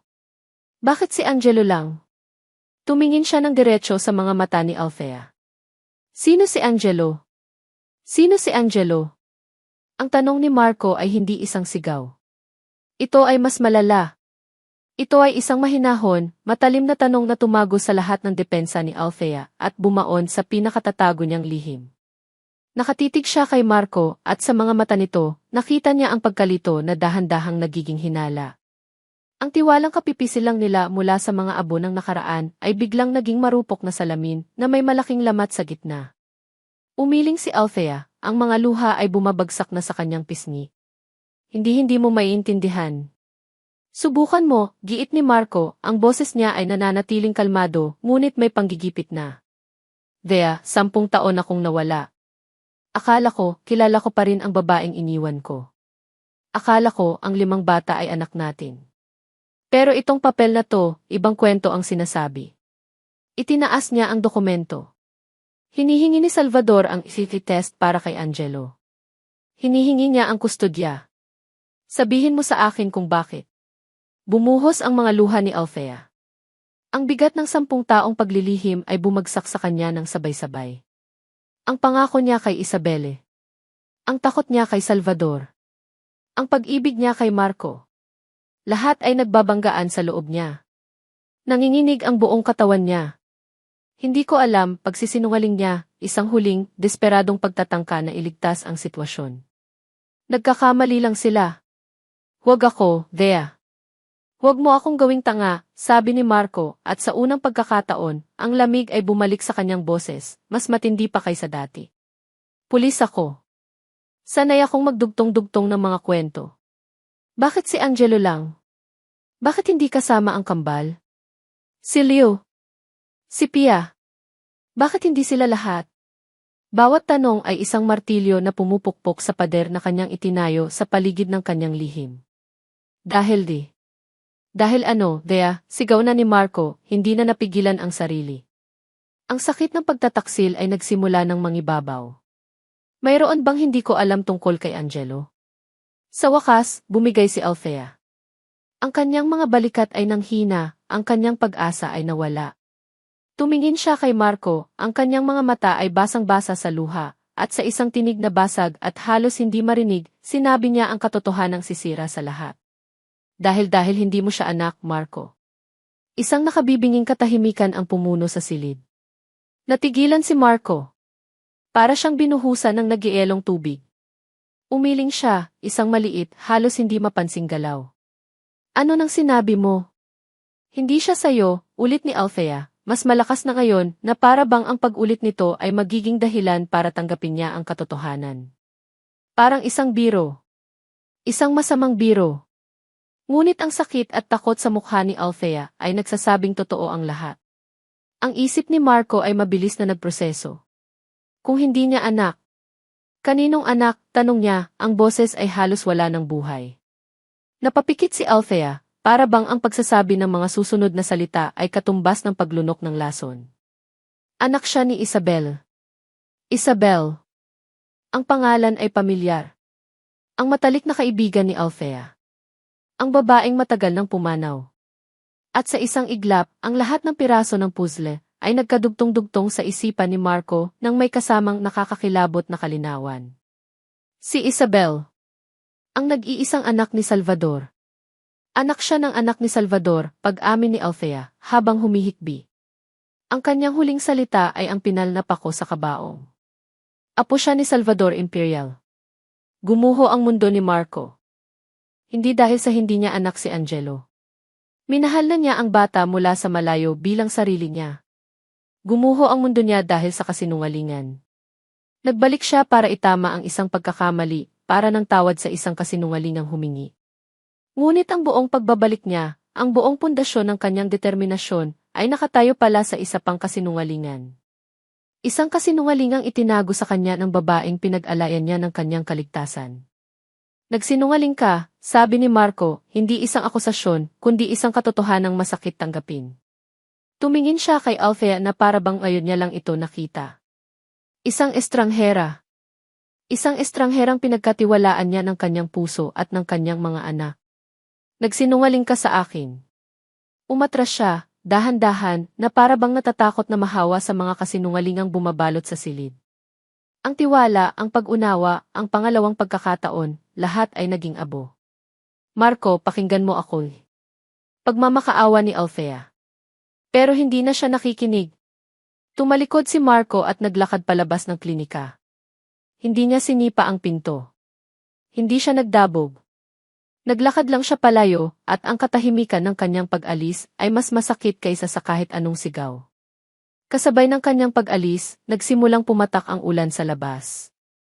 Dahan-dahan sa simula, pagkatapos ay lumakas, na para bang nakikidalamhati ang langit sa pagkasira ng kanilang mga puso. Naiwan si Althea sa gitna ng klinika, nanginginig, basang-basa sa luha, at nag-iisa. Ganap na nag-iisa. Sa sandaling iyon, tumunog ang kanyang cellphone. Nanginginig niyang kinuha ito mula sa kanyang bulsa. Isang hindi pamilyar na numero. Sinagot niya ito. Hello. Isang pamilyar na boses ang sumagot mula sa kabilang linya. Kalmado. Malamig. Nagtatagumpay. Ngayon, Dra. Reyes, naiintindihan mo na ba, sabi ni Salvador Imperial.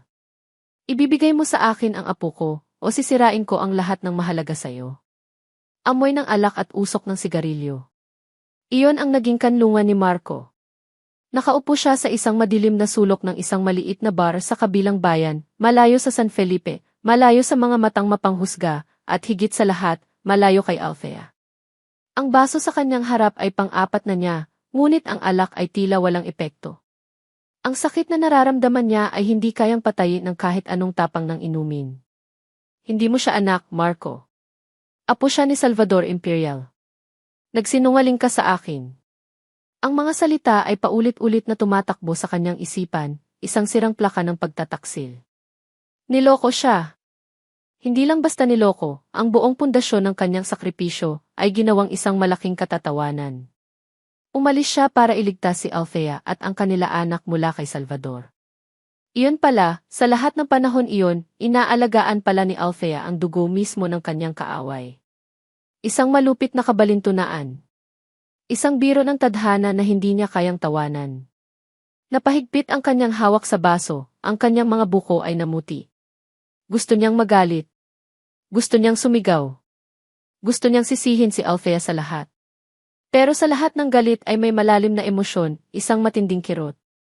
Kinuha niya ang kanyang cellphone, ang daliri ay nagbabantang i-delete ang numero ni Althea, na para bang sa pagbura noon ay mabubura na rin niya ang sakit. Pero hindi niya magawa. Sa halip, binuksan niya ang kanyang gallery. Ang unang larawan, isang malabong kuhang larawan mula sa malayo. Si Althea, kasama ang 5 bata, kumakain ng ice cream sa plaza. Ang tanging larawan na mayroon siya ng kanyang pamilya, ng kanyang pamilyang basag. Pinagmasdan niya ang mga mukha sa litrato. Si Angelo. Ang batang hindi pala kanya. Ang dahilan ng lahat ng gulo ngayon. At pagkatapos ang 4 pa. Ang kambal na sina Sofia at Stella na may mga matang tulad ng kay Althea. Si Pia, ang bunso, nakamukha ng kanyang ina noong bata pa ito. At si Leo. Ang batang may ngiti na parang salamin ang sarili niyang ngiti noong bata pa siya. Sila. Ang 4 na iyon. Sila ang buhay na katibayan ng pagmamahalang minsan nilang pinagsaluhan ni Althea. Sila ang mga inosenteng kaluluwang walang kamuwang-muwang sa digmaan ng mga nakatatanda. Pwede siyang umalis. Pwede niyang iwan ang gulo. May karapatan siyang masaktan at talikuran ang lahat. Iyon ang madaling gawin. Pero paano sila? Paano ang apat na batang dugo niya at laman? Iiwan ba niya sila sa isang ina na, kahit gaano pa niya kamahal, ay nalulunod ngayon sa sarili nitong mga problema? At paano niya sila iiwan sa anino ng isang halimaw na tulad ni Salvador Imperial? Kung aalis siya, sino ang magpoprotekta sa kanila? Isinandal niya ang kanyang noo sa malamig at mamasa-masang bintana ng bar. Napapikit siya. Naramdaman niya ang init ng alak at ang bigat ng katotohanan. Nagsinungaling si Althea. Isang kasinungalingan na sumira sa kanyang tiwala. Ngunit si Salvador Imperial ay isang banta. Isang tunay na banta hindi lang kay Angelo, kundi sa lahat. Gagamitin ni Salvador ang lahat para makuha ang gusto niya. Sisirain niya si Althea, at kapag nasira si Althea, madamay ang lahat ng bata. Ang kanyang mga anak. Sa sandaling iyon, ang galit niya ay nagsimulang magbago ng anyo. Hindi ito nawala, ngunit nabalutan ito ng isang mas malakas na damdamin, responsibilidad. Ang responsibilidad na hindi niya natakbuhan 10 taon na ang nakalipas, at ang responsibilidad na hindi niya pwedeng takbuhan ngayon. Hindi ito tungkol sa kanya. Hindi ito tungkol sa nasaktan niyang damdamin. Ito ay tungkol sa lima na batang nangyari ng ama. Isang tagapagtanggol. Tumayo siya, iniwan ang bayad sa ibabaw ng mesa, at lumabas mula sa madilim na bar. Sinalubong siya ng malakas pa ring buhos ng ulan na para bang sinusubukang hugasan ang kanyang pagkalito. Pero malinaw na ang kanyang isip. Sumakay siya sa kanyang kotse at nagmamaneho pabalik sa San Felipe. Ang bawat kilometro ay nagpapatibay sa kanyang desisyon. Huminto ang sasakyan ni Marco ilang metro mula sa bahay ni Althea. Patay na ang mga ilaw sa klinika, ngunit may isang maliit na ilaw na bukas sa sala. Sa kabila ng malakas na ulan, naaninag niya ang anino ni Althea sa bintana, nakaupo sa sopa, nakayuko, mukhang pasan ang buong mundo. Ang galit niya kanina ay napalitan ng awa. Nasasaktan din ito. Natatakot. Nag-iisa. Bumaba siya ng sasakyan. Hindi siya nag-abalang gumamit ng payong. Hinayaan niyang basain siya ng ulan habang dahan-dahan siyang naglalakad papunta sa gate. Doon, tumayo siya. Sa ilalim ng ulan. Naghihintay. Naramdaman siguro ni Althea ang kanyang presensya. Dahan-dahan itong tumayo at lumapit sa bintana. Nang makita siya nito, basang-basa, nakatayo sa gitna ng unos, nakita ni Marco ang pagkabigla at pagkalito sa mga mata nito. Hindi siya nagsalita. Tumingin lang siya dito. Pagkatapos, sa isang tinig na halos hindi marinig sa lakas ng ulan, ngunit sapat na para maramdaman, sinabi niya ang mga salitang magbabago sa lahat. Hindi ako aalis. Napahawak si Althea sa bintana, na para bang doon kumukuha ng suporta. Poprotektahan ko silang lahat, dugtong ni Marco, ang kanyang tingin ay hindi napapansin. Kahit si Angelo. Isang sandali ng marupok na pag-asa ang nabuo sa pagitan nilang dalawa, sa kabila ng ulan at ng mga pader na naghihiwalay sa kanila. Isang pangako. Isang paninindigan. Ngunit kasabay ng pag-usbong ng pag-asang iyon, isang ilaw ng motorsiklo ang huminto sa tapat ng gate. Isang babae na nakauniporme ang bumaba, may dalang folder at na nakasabit sa kanyang leg. Lumapit ito sa pinto at kumatok ng may tungkulin to. Tok! Tok! Nagkatinginan si Marco at Althea, ang kanilang sandali ay biglang nabasag. Ang bagong dating ay hindi isang kaibigan. Ang kanyang itsura ay opisyal, ang kanyang pagkatok ay malamig. Isa siyang social worker mula sa SEVE, na ipinadala ni Salvador para simulan ang susunod na yugto ng kanyang atake, ang ipagsisiyasat sa kakayahan ni Althea bilang isang ina. Ang pagkatok sa pinto ay parang hatol, tok. Tok! Tok! Nagkatinginan si Althea at si Marco, siya na nasa loob ng bahay, at si Marco na nasa labas, basang-basa sa ilalim ng ulan. Ang sandali ng marupok na pag-asa ay biglang pinunit ng malupit na katotohanan. Nagsimula na ang giyera. Walang pagpipilian si Althea. Huminga siya ng malalim, pinunasan ang kanyang mga luha, at pilit na kinumpas ang sarili bago buksan ang pinto. Isang babae na nasa mga 40 anyos ang edad, nakasuot ng uniporme ng SEV, ang sumalubong sa kanya. Ang ngiti nito ay formal, ang mga mata ay mapanuri. Magandang gabi po. Ako po si Igres Gatchalian mula sa SETI, sabi ng babae. Maaari po ba akong pumasok?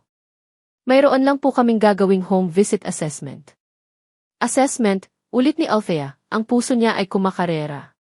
Sa likod ni Igres Gatchalian, nakita niya si Marco na mabilis na naglakad palapit mula sa gate. Ang pag-aalala sa mukha nito ay malinaw. Sino yan, mahal? Tanong ni Marco, ang paggamit niya ng salitang mahal ay kasing natural ang paghinga na para bang iyon ang tawag niya kay Althea araw-araw. Otomatiko niyang inilagay ang kanyang kamay sa likod ni Althea, 1 kilo ng suporta at pag-aangkin. Isang palabas. Kailangan nilang umarte. Naintindihan agad ni Althea. Tumango siya. Galing daw po sa SETI. Assessment daw para sa mga bata. Humarap si Marco kay Igres Gatchalian, ang kanyang pinangako bilang isang police major ay lumabas. Magandang gabi, ma'am. Ako po si Major Marco de Villa, ang ama ng mga bata. Pasensya na sa itsura ko, galing ako sa labas. Medyo masama ang panahon. Tuloy po kayo. Ang pag-arte ay nagsimula na. Pinapasok nila si Igres Gatchalian sa kanilang sala. Agad na inilibot ng social worker ang kanyang mga mata, sinusuri ang bawat sulok. Ang kalinisan ng bahay, ang mga laruan ng mga bata na maayos na nakasalansan, ang mga litrato sa pader. Upo po kayo, alok ni Althea, habang si Marco naman ay nagpunas ng sarili sa isang tuwalyang malapit sa pinto. Pasensya na sa abala sa ganitong oras, sabi ni Igres Gatchalian habang inilalabas ang isang folder. Nakatanggap po kasi kami ng isang report. Isang concerned citizen ang nagpahayag ng pag-aalala tungkol sa kapakanan ng mga bata. Concerned citizen, alam na alam ni Althea kung sino iyon. Si Salvador. Pag-aalala? Bakit naman po? Tanong ni Althea, pilit pinapanatiling kalmado ang kanyang boses. Ang report po ay nagsasabing kayo daw po ay isang single mother na nahihirapang itaguyod ang 5 anak, sabi ni Igres Gatchalian, ang mga mata ay nakatutok kay Althea. Bago pa man makasagot si Althea, sumingit na si Marco. Umupo ito sa tabi ni Althea, ipinatong ang kanyang braso sa likod ng upuan nito. Isang perpektong larawan ng isang pamilya. Nagkakamali po yata ang inyong report, ma'am, sabi ni Marco, ang boses ay magalang ngunit matatag. Hindi single mother ang asawa ko. Nandito ako. Aaminin ko, dahil sa trabaho ko bilang pulis, madalas wala. Pero hindi ko pinapabayaan ang aking pamilya. Tumingin si Igres Gatchalian mula kay Marco papunta kay Althea. So, dito po kayo nakatira, Major. Siyempre naman, mabilis na sagot ni Marco. Saan pa ba ako titira kundi sa tabi ng mag-iina ko? Isang kasinungalingan. Isang matapang na kasinungalingan na sinasabi ng walang pag-aalinlangan. Napatingin si Althea kay Marco at sa isang saglit, nakita niya ang lalaking kayang harapin ang lahat. Ang interview ay nagpatuloy sa loob ng halos 1 oras. Ang mga tanong ay personal at nakakainsulto, lahat ay naglalayong palabasin na si Althea ay isang pabayang ina. Ngunit sa bawat tanong, si Marco ang sumasagot ng may kumpiyansa, pinoprotektahan si Althea, binubuo ng isang imahe ng isang matatag at mapagmahal na pamilya. Sila ay isang perpektong team.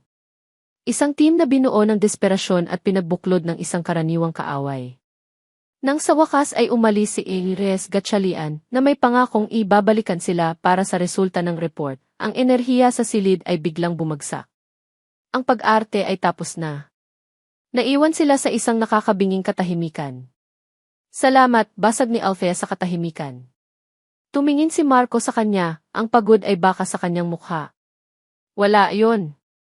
Pero simula pa lang to, Thea. Simula pa lang ng laro niya.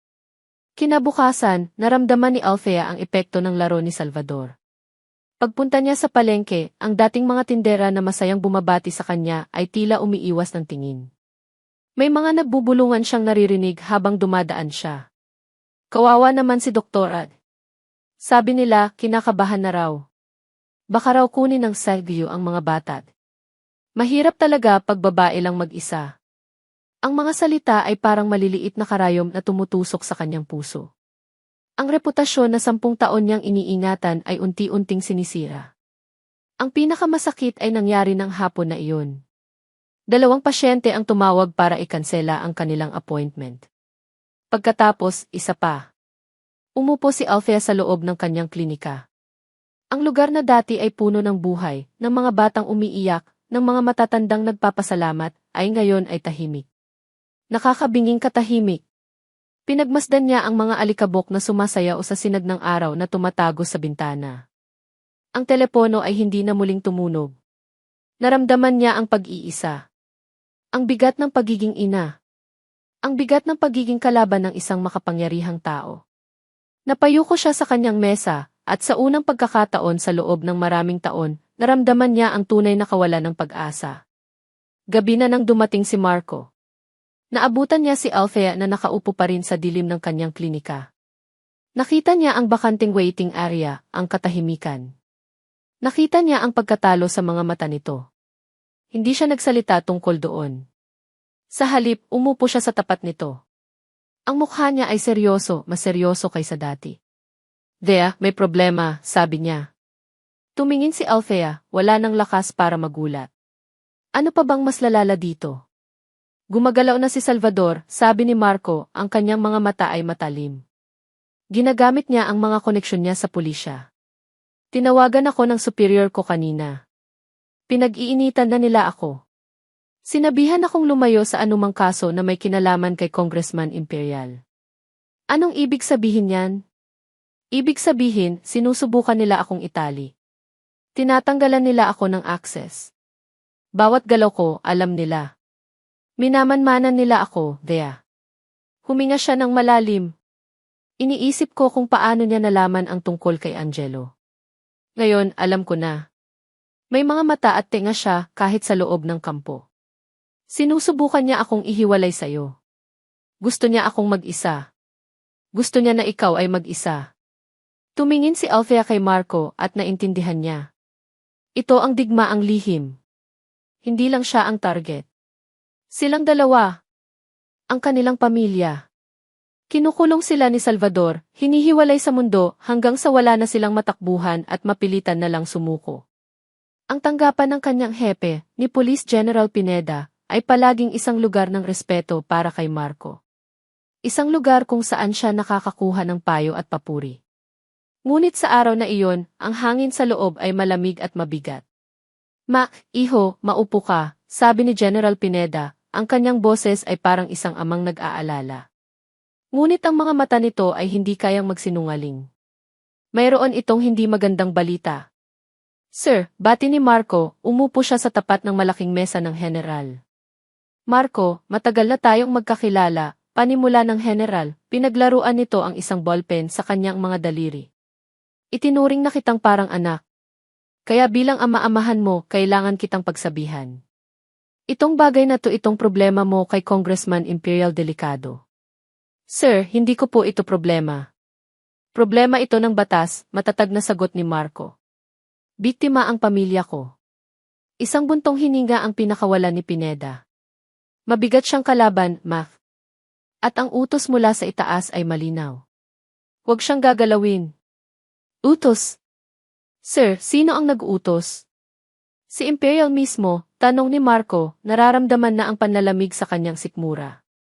Hindi na mahalaga kung sino, iwas ni Pineda. Ang mahalaga, sundin mo. Layuan mo ang kasong iyan.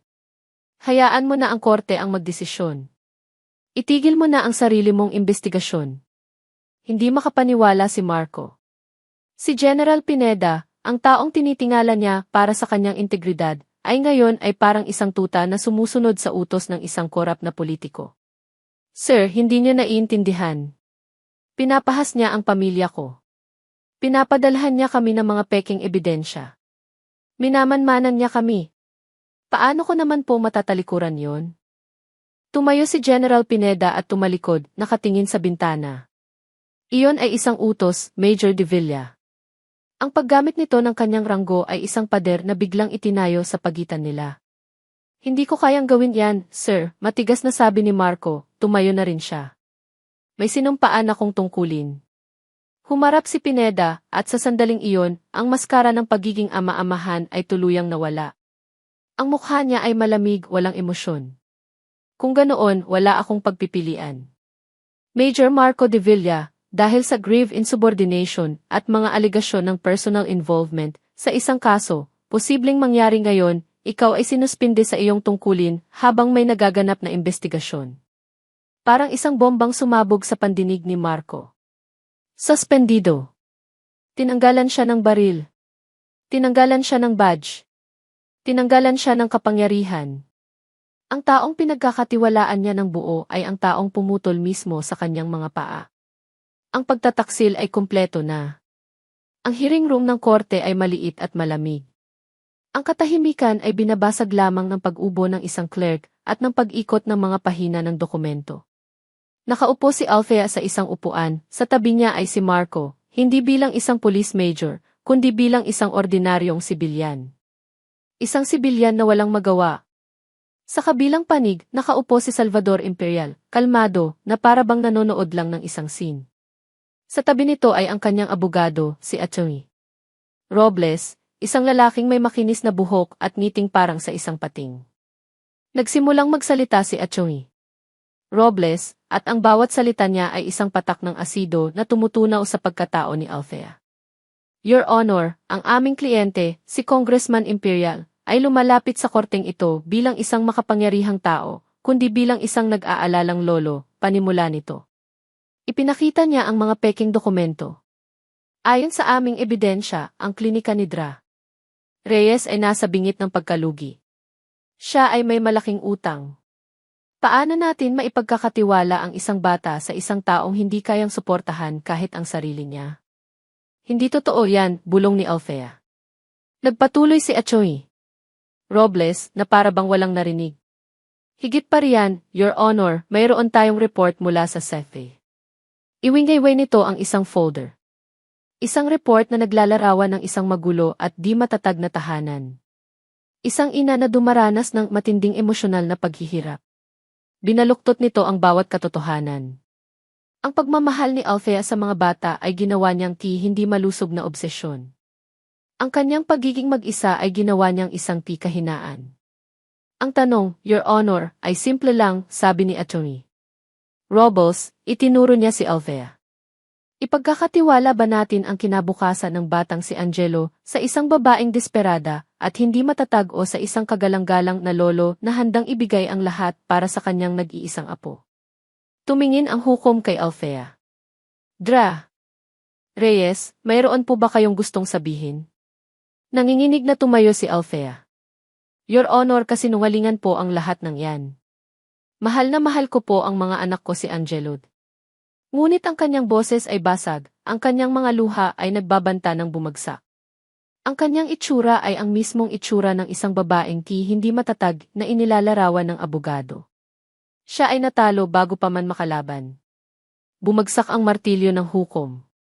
Base sa mga paunang dokumentong iprinisinta, ang korteng ito ay nakakakita ng sapat na basehan para ituloy ang pagdinig sa petisyon. Magkakaroon tayo ng isa pang hearing sa susunod na linggo. Hindi ito isang pinal na desisyon, ngunit ang mensahe ay malinaw. Ang korte ay kumakampi kay Salvador. Ang sistema ay kumakampi sa kanya. Paglabas nila ng hearing room, ang pakiramdam ng pagkatalo ay nakabalot sa kanila. Sinalubong sila ni Atty.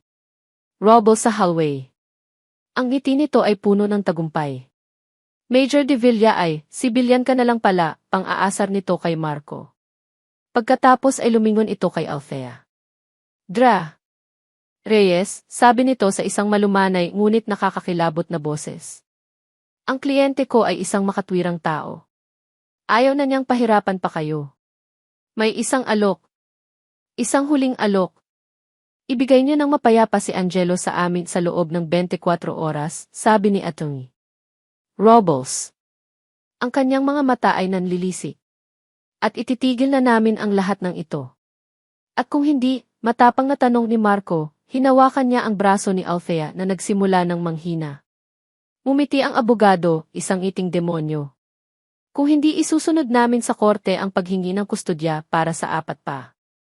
At sisiguraduhin ko sa susunod, wala nang matitira sa'yo. Walang kulay ang mundo. Ganoon ang pakiramdam ni Althea habang nakaupo siya sa gilid ng kanyang kama. Ang mga bata ay mahimbing nang natutulog, walang kamalay-malay sa bombang sumabog sa kanilang buhay. 24 oras. Iyon na lang ang natitira sa kanila. Pumasok si Marco sa kwarto, may dalang isang basong tubig. Ang mukha niya ay pagod, ang kanyang mga balikat ay tila pasan ang bigat ng buong mundo. Wala na ang uniforme. Wala na ang opisina. Tanging isang lalaking nasasaktan, isang amang natalo. Uminom ka muna, sabi niya, iniabot ang baso. Kinuha ito ni Althea, ngunit hindi siya uminom. Anong gagawin natin, Mac? Tanong niya, ang boses ay isang desperadong bulong. Paano natin sila lalabanan? Ang batas, ang pulis lahat nasa kanila. Umupo si Marco sa sahig sa paanan ng kama. Isinandal niya ang kanyang likod sa pader. Hindi ko alam, Thea, pag-amin niya, at ang mga salitang iyon ay mas masakit kaysa sa kahit anong sigaw. Sa unang pagkakataon hindi ko alam. Isang katahimikan ang bumalot sa kanila. Isang katahimikan ng pagkatalo. Napayuko si Althea, hinayaan ang mga luha na muling dumaloy. Ang lahat ng kanyang ipinaglaban ay mawawala. Si Angelo at pagkatapos, ang 4 pa niyang anak. Ang kanyang buong pamilya. Sisirain sila ni Salvador hanggang sa wala nang matira. Sa kanyang desperasyon, nagsimula siyang mag-ayos ng mga gamit sa kanyang kabinet, isang walang saysay na gawain para lang may pagkaabalahan ang kanyang mga kamay, para hindi siya tuluyang mabaliw. Habang inaayos niya ang mga lumang damit, napadako ang kanyang mga mata sa isang bagay sa pinakasulok, sa ilalim ng mga kumot. Isang lumang kahon ng sapatos. May sulat sa ibabaw, sulat kamay ng kanyang kaibigang si Isabel, para kay Angelo. Iyon ang kahon. Ang kahon ng mga alaala na ibinigay sa kanya ni Isabelle bago ito pumanaw. Dahan-dahan niyang kinuha ang kahon at umupo sa sahig, sa tapat ni Marco. Ang puso niya ay kumirot sa alaala ng kanyang kaibigan. Binuksan niya ito. Sa loob, naroon ang mga pamilyar na bagay. Ang unang damit ni Angelo. Ang hospital bracelet nito. Isang maliit na tsinelas. At ang birth certificate. Mga bagay na nagpapatunay sa pagkatao ng bata, mga bagay na ngayon ay gagamitin laban sa kanila. Thea, itigil mo na yan, mahinang sabi ni Marco. Sinasaktan mo lang ang sarili mo. Pero hindi siya nakinig. May kung anong nagtulak sa kanya na halungkatin pa ang ilalim ng kahon. At doon, sa ilalim ng lahat, mayroon pang iba. Isang maliit na diary na nababalutan ng asul na tela, at sa loob nito, isang bagay na maliit at itim. Kinuha niya ang diary. Ano to? Tanong ni Marco, lumapit siya at umupo sa tabi niya. Binuksan ni Althea ang diary. Ang bawat pahina ay puno ng sulat kamay ni Isabel. Mga salitang isinulat sa gitna ng takot at pag-asa. Mahal kong Angelo, basa ni Althea sa unang pahina. Isinusulat ko to dahil hindi ko alam kung magkakaroon ako ng pagkakataong sabihin sa iyo ng personal. Ang papa si lolo mo takot ako sa kanya. Mabuti siyang tao sa mata ng iba, pero alam ko ang totoo. Nagpatuloy siya sa pagbabasa ng ilang pahina, ang kanyang mga mata ay nanlalaki sa bawat salita. Ayaw niya sa tatay mo. Itinago kita sa kanya. Dahil alam kong gagamitin ka niya. Gagamitin niya ang dugo at laman ko para sa sarili niyang kapangyarihan. Kailangan kong gumawa ng paraan para protektahan ka, anak. Napahinto si Althea. Sa loob ng diary, nakasuksok ang isang maliit na bagay. Kinuha niya ito. Isang USB flash drive.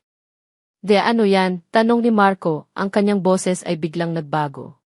Ang pagiging pulis niya, ang pagiging investigador ay biglang nagising. Hindi sila nagsalita. Mabilis silang tumayo, dinala ang laptop ni Althea mula sa sala, at isinaksak ang USB. Nag-pop up sa screen ang isang folder na may pangalang I-Dengue Aking Insurance. Binuksan nila ito.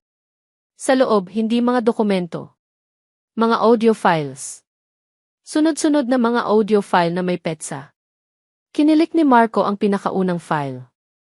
Unang narinig nila ang boses ni Isabel, mahina. Pagsusulit sa pagre-record 1, 2 pagkatapos, isang pamilyar na boses.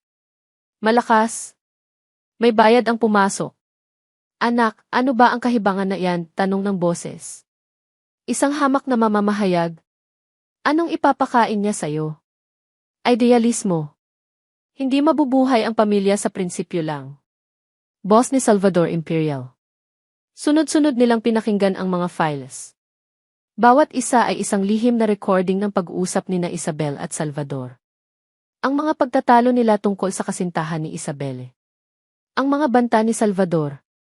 Ang kanyang mga pag-amin sa mga iligal niyang gawain.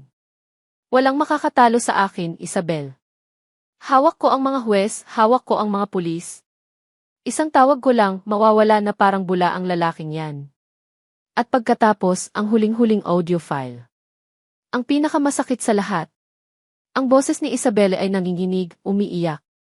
Papa, buntis ako. Isang mahabang katahimikan. Pagkatapos, ang malamig at walang kaluluwang boses ni Salvador. Kung ganoon, wala na tayong pag-usapan. Aalagaan kita. Pagkapanganak mo, ibibigay mo sa akin ang bata. Palalakihin ko siya bilang isang imperial. Isang tagapagmana. At ang ama niya hindi na niya kailangang malaman. Ituring mo na lang siyang isang pagkakamali na kailangan nating burahin. Napatakip ng bibig si Althea. Ang kanyang kaibigan ang sinapit nito. Napatingin siya kay Marco. Ang mga mata ni Marco ay hindi na puno ng pagkatalo. Ang mga ito ay nag-aapoy. Isang apoy ng galit, ng determinasyon at ng pag-asa. Hindi ito basta ebidensya. Ito ang bala. Ito ang bomba na sasabog sa mukha ni Salvador. Ito ang kanilang huling alas. Thea, sabi ni Marco, ang kanyang boses ay matatag. Hinawakan niya ang kamay ni Althea ng mahigpit. Manalo tayo. Sa sandaling iyon, tumunog ang cellphone ni Althea. Isang hindi rehistradong numero. Alam na niya kung sino iyon. Ang 24 oras niya ay malapit nang matapos. Sinagot niya ang tawag at inilagay sa speakerphone. Dra. Reyes, sabi ng mayabang na boses ni Salvador. Oras na. Ano ang desisyon mo? Ang mapapayag na pagsuko o ang tuluyang pagkasira? Tumingin si Althea kay Marco. Tumango si Marco sa kanya, isang ngiti ng isang mandirigma ang nasa labi nito. Kinuha ni Althea ang lahat ng kanyang lakas, ang lahat ng kanyang galit para sa kaibigan, ang lahat ng kanyang pagmamahal para sa mga anak. Huminga siya ng malalim at sa isang tinig na kalmado, matatag at puno ng bakal, sumagot siya. Nagkakamali ka, Congressman. Isang sandaling katahimikan ang sumunod sa kabilang linya. Magkita tayo sa korte. Ang korte ay parang isang arena. Sa isang panig, si Congressman Salvador Imperial, nakaupo ng may kumpiyansa, ang kanyang abogadong si Atty. Nakangiti si Robles sa tabi niya na parabang tapos na ang laban. Sa likod nila, naroon ang mga matang mapanghusga ng publiko at ng media na naakit sa eskandalo. Sa kabilang panig, sina Marco at Althea. Hindi sila nag-iisa. Sa tabi nila ay isang batang abogado mula sa Public Attorney's Office, si Atty. David, na kahit nanginginig ang mga kamay ay buo ang loob na tumulong matapos marinig ang mga audio recording. Ang hangin ay mabigat. Ang bawat segundo ay tila isang oras. Nagsimula si Atty. Robles sa kanyang pangwakas na argumento. Inulit niya ang lahat ng kasinungalingan. Ang pagkalugit ni Althea. Ang kanyang hindi matatag na emosyon. Ang mas mabuting kinabukasan na maibibigay ni Salvador. Ang kanyang boses ay umaalingaw-ngaw, puno ng huwad na pakikiramay. Your Honor, pagtatapos niya, ang hinihiling lang po namin ay kung ano ang pinakamabuti para sa bata. Isang batang naganap ng isang matatag na pundasyon, isang bagay na sa kasamaang palad ay hindi maibibigay ni Dra. Reyes. Naupo siya, ang mukha ay puno ng tagumpay. Tumingin ang hukom sa kanilang panig. Atty. David. Tumayo ang batang abogado, inayos ang kanyang salamin. Ang kanyang boses ay hindi kasing lakas ng kay Robles, ngunit ito ay matatag. Your Honor, ang istoryang ipinipinta ni Atty. Robles ay isang obra maestra ng kathang-isip, panimula niya. Ngunit ngayon, handa na po kaming ipakita ang katotohanan. Napatingin si Salvador kay Atty. David na may bahid ng inis, na parabang isa lang itong langaw na kailangan niyang iwaksi. Mayroon po kaming huling ebidensya, Your Honor, sabi ni Atty. David. Sa senyas niya, isang court officer ang lumapit sa isang laptop at isang set ng mga speaker. Tumingin si Marco kay Althea at hinawakan ang kamay nito sa ilalim ng mesa. Ito na. Ang ebidensyang ito ay isang koleksyon ng mga personal na audio recording ng yumaong si Isabel Imperial, ang ina ng batang si Angelo, pagpapatuloy ni Atty. David. Sa pagbanggit ng pangalan ng kanyang anak, ang mukha ni Salvador ay nagbago. Ang kanyang kumpiyansa ay nagkaroon ng maliit na lamat. Tutol, Your Honor, mabilis na sabi ni Atty. Robles. Hearsay. Hindi po natin mabi-verify ang pinanggalingan ng mga recording na iyan. Your Honor, ganti ni Atty. David, ang mga recording na ito ay bahagi ng isang personal na tala-arawan, isang bagay na malinaw na sakop ng Dying Declaration Exception. At handa po si Dra. Reyes, ang pinakamatalik na kaibigan ng namatay na tumestigo sa pagiging tunay ng boses na maririnig. Pinag-isipan ito ng hukom. Na-overruled ang objection. Pakinggan natin. Bumagsak ang martilyo. Ang unang audio file ay pinatugtog. Ang boses ni Isabelle at pagkatapos, ang malakas na boses ni Salvador. Sa simula, ang mukha ni Salvador ay kalmado pa. Ngunit habang tumatagal ang mga recording, habang ang kanyang mga pagbabanta, ang kanyang pag-amin sa mga iligal na gawain, at ang kanyang pagsubaybay sa buhay ng sariling anak ay isinagawa sa buong korte, ang kanyang mukha ay nagsimulang magbago. Ang kulay nito ay unti-unting nawala. Ang kanyang mga kamay, na kanina ay kalmadong nakapatong sa mesa, ay nagsimula ng kumuyom. Si Atty. Si Robles ay hindi na makatingin sa kanya, abala sa pagpunas ng pawis sa kanyang noo. Pagkatapos, ang huling recording. Ang pag-amin ni Isabel na siya ay buntis, at ang malamig na sagot ni Salvador na kukunin niya ang bata para maging tagapagmana. Nang matapos ang huling salita, isang nakabibinging katahimikan ang bumalot sa buong korte. Ang mga miyembro ng media ay nagmamadaling mag-type sa kanilang mga cellphone. Ang mga dating tagahanga ni Salvador ay nakatingin sa kanya nang may pagkasuklam. Ang hari ay hubad na. Sa gitna ng kaguluhan, isang tao ang biglang tumayo mula sa likuran. Si Police General Pineda. Naglakad siya papunta sa harap, ang kanyang mukha ay namumutla ngunit determinado.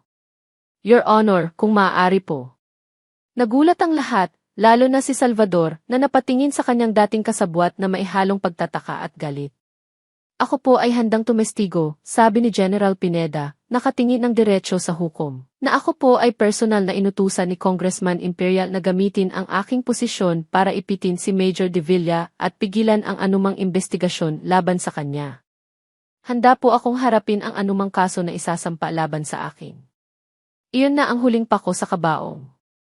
Nagsimulang magkagulo. Ang mga flash ng kamera ay sunod-sunod. Tumayo si Salvador, ang kanyang mukha ay isang maskara ng galit at pagkagapi. Tumingin siya kay Marco at Althea, ang kanyang mga mata ay nag-aapoy. Hindi pa tayo tapos, sigaw niya, habang ang mga pulis ng korte ay nagsimulang lumapit sa kanya. Congressman Salvador Imperial, sabi ng hukom, ang kanyang boses ay malakas at malinaw, dahil sa mga seryosong ebidensya ng obstruction of justice, grave coercion, at posibleng iba pang mga krimen. Inuutusan ng korteng ito ang iyong agarang pag-aresto. Dinaluhan ng mga pulis si Salvador. Habang sinusubukan nitong manlaban, ang kanyang dignidad at kapangyarihan ay nawala na parang bula. Habang dinadala siya palabas ng korte, huli siyang lumingon. Hindi kay Marco. Hindi kay Althea. Ang mga mata niya ay napako kay Angelo, na kanina patahimik na nakaupo sa likod kasama ang isang kaibigan ni Althea. Sa isang saglit, ang galit sa mga mata ni Salvador ay nawala at napalitan ng isang bagay na mas komplikado. Isang sakit. Isang pagsisisi. Isang huling sulyap sa apo na hindi niya kailanman makakasama. Then, nawala na siya sa paningin. Tapos na ang laban. Humawak ng mahigpit si Althea sa kamay ni Marco, at sa unang pagkakataon sa loob ng napakatagal na panahon, huminga siya ng maluwag. Katahimikan. Iyon ang unang napansin ni Althea. Isang katahimikan hindi nakakabingi, hindi mabigat. Isang katahimikang payapa. Ilang linggo na ang nakalipas mula ng araw ng paghukom. Ang balita tungkol sa pag-aresto kay Congressman Imperial ay kumalat na parang apoy sa buong bansa. Ang San Felipe ay unti-unti nang bumabalik sa dati nitong payapang buhay, at ang klinika ni Althea ay unti-unti na ring nagkakabuhay muli. Ang mga dating pasyente ay nagbabalikan, dala ang mga ngiti ng paghingi ng tawad at suporta. Nang gabing iyon, ang hapagkainan nila ay puno ng tawanan sa unang pagkakataon sa loob ng napakatagal na panahon. Ang limang bata, si Angelo, ang kambal, si Leo, at si Pia, ay masayang nagkukwento tungkol sa kanilang araw sa eskwela. Nakaupo si Althea sa kabisera, at sa tapat niya, nakaupo si Marco. Hindi na bilang isang bisita, kundi bilang bahagi ng pamilya. Naibalik na sa kanya ang kanyang ranggo at posisyon matapos mapatunayang biktima lang siya ng sitwasyon, ngunit mas pinipili niyang umuwi ng maaga ngayon. Mama Dea, si Papa mas po, tinulungan ako sa math kanina, masayang sabi ni Leo. Ako rin po. Nagpaturo ako mag-drawing ng police car, sabat naman ni Sofia. Napangiti si Althea habang pinagmamasdan sila. Pinagmamasdan niya si Marco na matyagang sumasagot sa bawat tanong na nakikipagbiruan sa mga bata. Isang perpektong larawan ng isang ama. Ang larawang matagal na niyang pinangarap at matagal na ring isinuko. Nang matapos ang hapunan at mahimbing nang natutulog ang mga bata, naupo sila ni Marco sa maliit na beranda sa labas. Ang hangin ay malamig at ang tanging ilaw ay mula sa buwan at sa mga bituin. Matagal silang hindi nagsasalita, kapwa pinakikiramdaman ang bagong kapayapaan sa pagitan nila. Salamat, Mac, basag ni Althea sa katahimikan. Lumingon si Marco sa kanya, isang maliit na ngiti ang nasa kanyang mga labi. Para saan? Sa lahat, sagot ni Althea. Sa hindi mo pag-iwan sa amin. Kahit na nagsisinungaling ako. Ang sakit ng alaala ay naroon pa rin, ngunit hindi na kasing talinang dati. Huminga ng malalim si Marco. Nasaktan ako, Dea. Sobra. Pero habang tumatagal, mas naiintindihan ko kung bakit mo ginawa iyon. Ginawa mo iyon para protektahan si Angelo. Dahil ina ka. At yon ang ginagawa ng isang ina. Tumingin siya sa mga mata ni Althea. Pareho lang tayong nagkamali. Pareho tayong may mga desisyong ginawa dahil sa pagmamahal. Siguro, oras na para patawarin natin ang isa't isa. At para patawarin din natin ang sarili natin. Sa mga salitang iyon, naramdaman ni Althea ang huling piraso ng bigat na bumitaw mula sa kanyang puso. Tumango siya, ang mga luha ng pasasalamat ay nagsimulang mamuo sa kanyang mga mata. Tumayo si Marco at lumapit sa kanya. Dahan-dahan, na para bang nag-aalangan, hinawakan nito ang kanyang mga kamay. Ang kanyang mga kamay ay mainit at magaspang, ngunit para kay Althea, ito ang pinakaligtas na lugar sa buong mundo. Dea, sabi ni Marco, ang boses ay seryoso. Nang bumalik ako, ang tanging nasa isip ko ay ang responsibilidad. Ang obligasyon ko bilang ama. Pero habang kasama ko kayo ulit araw-araw, habang nakikita kita kung paano mo sila pinalaki ng mag-isa, habang nararamdaman ko ulit kung ano ang pakiramdam ng isang buong pamilya na realize kung hindi lang ito tungkol sa obligasyon. Kumuha siya ng isang bagay mula sa kanyang bulsa. Hindi ito isang mamahaling kahon. Hindi ito isang kumikinang na diamante. Isa itong simpleng singsing na yari sa silver na may isang maliit na disenyo ng bulaklak ng sampagita. Dahan-dahan siyang lumuhod sa harap ni Althea, sa ilalim ng liwanag ng buwan. Althea Reyes, sabi niya, ang kanyang mga mata ay seryoso ngunit puno ng pagmamahal. Hindi ako magpo-propose dahil kailangan. Hindi dahil ito ang tamang gawin para sa mga bata. Magpo-propose ako dahil mahal kita. Mahal pa rin kita, noon pa man. At gusto kong gugulin ang natitirang bahagi ng buhay ko na pinapatunayan iyan sa iyo araw-araw. Hindi makapagsalita si Althea. Ang kanyang puso ay tila sasabog sa saya. Hindi na ako tatakbo, Dea, patuloy ni Marco, ang kanyang boses ay nanginginig sa emosyon. Dito na ako. Sa tabi ninyo. Pakakasalan mo ba ako? Tumango si Althea, hindi na napigilan ang pagbuhos ng kanyang mga luha. Pabulong niyang sagot. Mac. Isinuot ni Marco ang pagkanta sa kanyang daliri. Tamang-tama ang sukat. Pagkatapos, tumayo siya at sa kauna-unahang pagkakataon sa loob ng 10 taon, niyakap niya si Althea, isang yakap na puno ng pangako, pagpapatawad at isang bagong simula. Ngunit sa gitna ng kanilang kaligayahan, isang maliit na anino ang lumitaw mula sa pinto. Si Angelo, nakatayo, kinukusot ang kanyang mga mata. Mukhang narinig niya ang lahat. Lumapit ito sa kanila, ang kanyang mukha ay puno ng isang tanong na matagal na niyang kinikimkim. Tumingin siya kay Marco, pagkatapos ay kay Althea. Kung hindi po si Papa Math ang tunay kong tatay, tanong ng bata, ang kanyang boses ay inosente ngunit puno ng bigat, at masama po ang lolo ko, sino po ako? Ang tanong ni Angelo ay parang isang matalim na kristal na nakabitin sa hangin. Sino po ako? Napatingin ako kay Marco. Ang masayang sandali ng aming engagement ay biglang nabalot ng isang seryosong katotohanan. Ito ang huling sugat na kailangan naming gamutin. Bumitaw si Marco sa pagkakayakap sa akin at lumuhod sa harap ni Angelo para magkapantay sila. Umupo naman ako sa tabi ng aking panganay at hinawakan ang kamay nito. Angelo, panimula ni Marco, ang kanyang boses ay malumanay at puno ng pag-unawa. Ang tunay mong tatay, mahal na mahal ka ng tunay mong nanay, si Mama Isabel mo. At sigurado ako, kung nasaan man ang tunay mong tatay ngayon, mahal ka rin niya. Tumingin si Marco sa akin, pagkatapos ay binalik ang tingin kay Angelo. Ang dugo, importante yan, anak. Iyon ang nagsasabi kung saan ka nanggaling. Pero hindi lang iyon ang nagsasabi kung sino ka. Hinawakan niya ang balikat ng bata. Ang pagiging pamilya, hindi laging tungkol sa dugo. Minsan, tungkol ito sa pagpili. Tinitigan ko ang mga mata ni Angelo. Nakita ko ang pagkalito ng isang bata na sinusubukang intindihin ang isang mundong napakakomplikado. Kailangan kong sabihin ang mga tamang salita. Pinili ka ng Mama Isabel na ipagkatiwala mo kay Mama Dea, dahil alam niyang si Mama Dea ang mag-aalaga sa iyo ng pinakamabuti sa lahat, sabi ko. At si Mama Dea pinili mong maging anak niya, simula pa noong unang araw. Minahal ka niya bilang tunay na sa kanya. Huminga ako ng malalim. At ako alam kong hindi ako ang tunay mong tatay sa dugo. Pero mula nang makita kita, mula nang makita ko kung gaano ka kabuting kuya sa mga kapatid mo, pinili na rin kita sa puso ko na maging anak ko. Hinawakan ko ang dibdib niya. Hindi mahalaga kung saan ka nanggaling, Angelo. Ang mahalaga, pamilya tayo. At ako ang pinipili mong maging ama. Kung papayag ka, syempre. Isang butil ng luha ang pumatak mula sa mata ni Angelo. Ngunit hindi ito luha ng kalungkutan.